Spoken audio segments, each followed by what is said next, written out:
Episode शुरू करने से पहले मैं तुम सभी को अनोहाना के मेन कैरेक्टर्स के नाम बताने वाला हूँ और उनके निकनेम।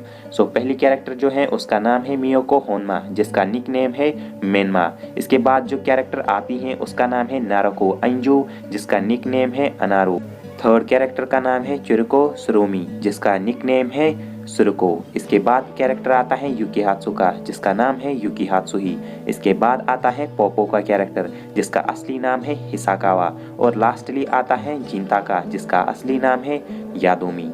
और किसी बकवास के बिना करते हैं हम आगे वाले एपिसोड को स्टार्ट।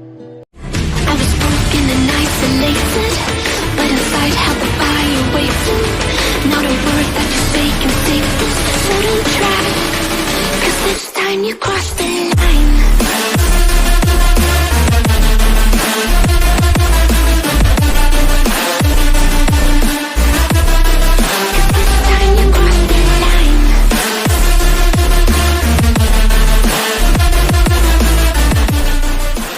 एपिसोड की शुरुआत में हमें जिंता को दिखाया जाता है, जो कि अपने रूम में बैठा हुआ होता है और कह रहा होता है कि मेनमा यहाँ क्यों है, मुझे कुछ भी समझ में नहीं आ रहा है। जिस मेनमा को मैं जानता था वो हमेशा से ही हंसती रहती थी। मैं हमेशा से ही उसे माफ़ी मांगना चाहता था, लेकिन आखिर वो यहाँ क्यों है। तभी उसे याद आता है कि मेनमा चाहती थी कि मैं स्कूल जाऊँ, लेकिन मैं तो स्कूल गया ही नहीं, और शायद यही मेनमा की विश हो सकती है। अगली सुबह हम देखते हैं कि जिंता ने स्कूल यूनिफॉर्म पहन ली होती है और वो डिसाइड करता है कि वो अब स्कूल जाएगा। इसके बाद वो स्कूल चला जाता है और मेनमा उसके घर में अकेली ही रहती हैं और वो कह रही होती हैं कि अब मैं क्या करूं। तभी उसकी नज़र जिंता की मरी हुई मॉम के फोटो पर पड़ती है और उसे याद आता है जब पोपो उसे कहता है मैं तुम्हारी विश पूरी करूंगा क्योंकि मैं तुम्हें हेवन भेजना चाहता हूं। और यहाँ पर मेनमा अपने आप से ही कह रही होती हैं कि जिंता की मॉम भी शायद हेवन में ही है। सीन चेंज होता है और हमें दिखाया जाता है कि जिंता स्कूल जा रहा होता है और तभी वो देखता है कि जो अनारू है वो प्रिंसिपल या फिर एक टीचर के साथ कहीं जा रही हैं। इसके बाद वो क्लास में आ जाता है और क्लास में हर कोई यही बातें कर रहा होता है कि अनारू एक बूढ़े आदमी के साथ लव होटल गई थी। अनारू के बारे में क्लास में गलत गलत चीजें फैल चुकी होती हैं और हर कोई उन्हीं के बारे में बातें कर रहा था। इसके कुछ समय बाद अनारू और उसका टीचर क्लास में आ जाता है और अनारू अपनी जगह पर बैठ जाती हैं, लेकिन अभी भी बच्चे अनारू के बारे में बात कर रहे होते हैं और कह रहे होते हैं कि अनारू का कैरेक्टर ही खराब है। अनारू को इन सभी बातों से बहुत ज़्यादा तकलीफ पहुंचती है और तभी जिंता उठता है और कहता है देखो मैं ही वो लड़का हूँ जो कि कभी स्कूल नहीं आया है, और जो भी बातें तुम अनारू के बारे में कर रहे हो क्या तुम्हें पता भी है कि उसे इस वक्त कैसा लग रहा होगा। जो तुम लोग समझ रहे हो ऐसा कुछ भी नहीं है। वो इसके बाद सभी को एक बहुत बड़ी स्पीच देता है और यहाँ पर अनारू उसे लेकर स्कूल से भाग जाती हैं। इसके बाद हम देखते हैं कि वो एक पार्क में आ जाते हैं और यहाँ पर जिंता और वो बातें करते हैं। तभी जिंता अनारू से कहता है कि तुम्हें अब घर जाना चाहिए, जिस पर अनारू कहती हैं कि मेरी मॉम को भी अब इस बारे में पता चल चुका होगा और मैं इसीलिए अब घर नहीं जा सकती हूँ। इसके बाद वो दोनों ही सीक्रेट बेस के पास चले जाती हैं और वहाँ पर अनारू डिसाइड करती हैं कि वो आज रात यहीं पर ही रहेगी पोपो के साथ, यानी उसी सीक्रेट बेस में। इसके बाद जिंता और पोपो बाहर आ जाते हैं और पोपो जिंता से कहता है क्या हमारे आसपास अभी मेनमा है, जिस पर जिंता जवाब देता है नहीं।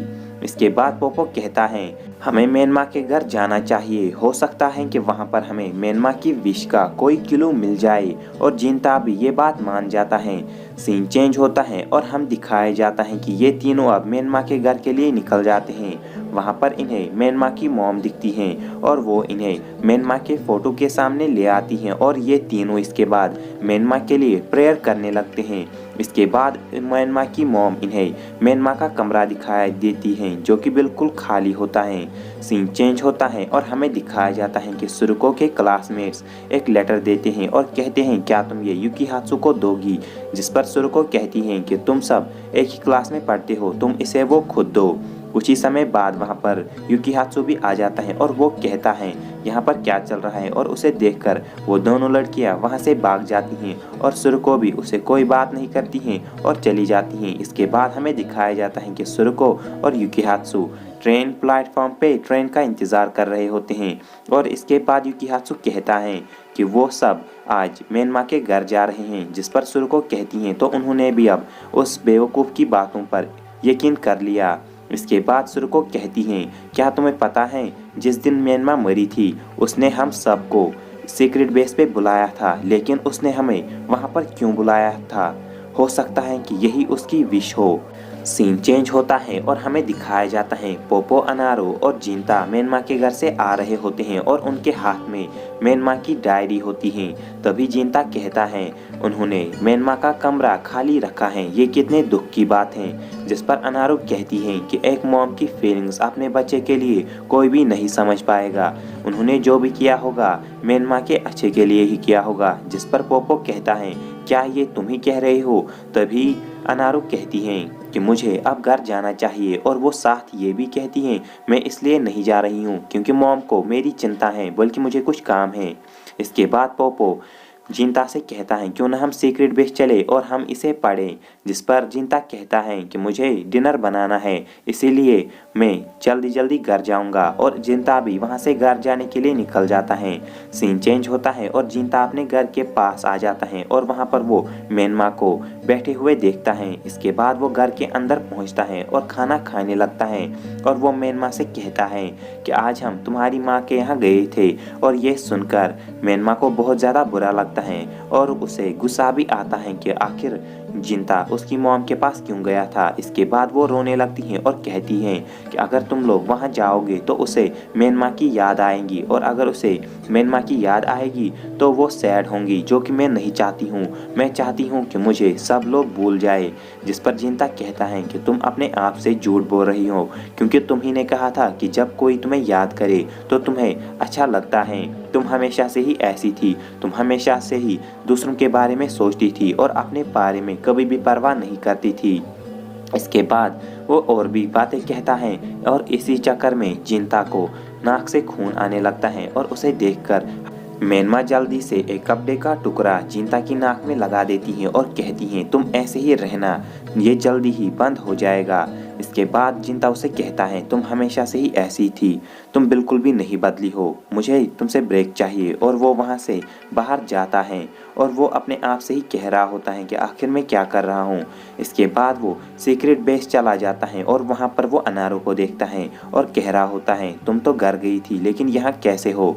तभी वो उससे बातें कर रहा होता है और कहता है तुमने ऐसे कपड़े क्यों पहने हैं, और उसके नाक से खून आता है जिससे एक्सप्लेन करते हुए कहता है जिंता ये वो खून नहीं है जो कि किसी हॉट लड़की को देखकर आए, बल्कि ये कुछ और हैं। ये सुनने के बाद अनारो उसकी अच्छे से पिटाई करती हैं और उसे ठरकी कहकर सीक्रेट बेस के बाहर फेंकती हैं। तभी जिंता कहता है इसमें कोई शक नहीं, वो अभी भी वर्जिन है। और इसके बाद उसके मुंह पर एक कैन फेंक दिया जाता है। यहाँ पर ये एपिसोड होता है गाइस एंड। तो अगर एपिसोड अच्छा लगा हो तो लाइक शेयर सब्सक्राइब कर देना। मैं मिलता हूँ नेक्स्ट वीडियो में, तब तक के लिए सायोनारा।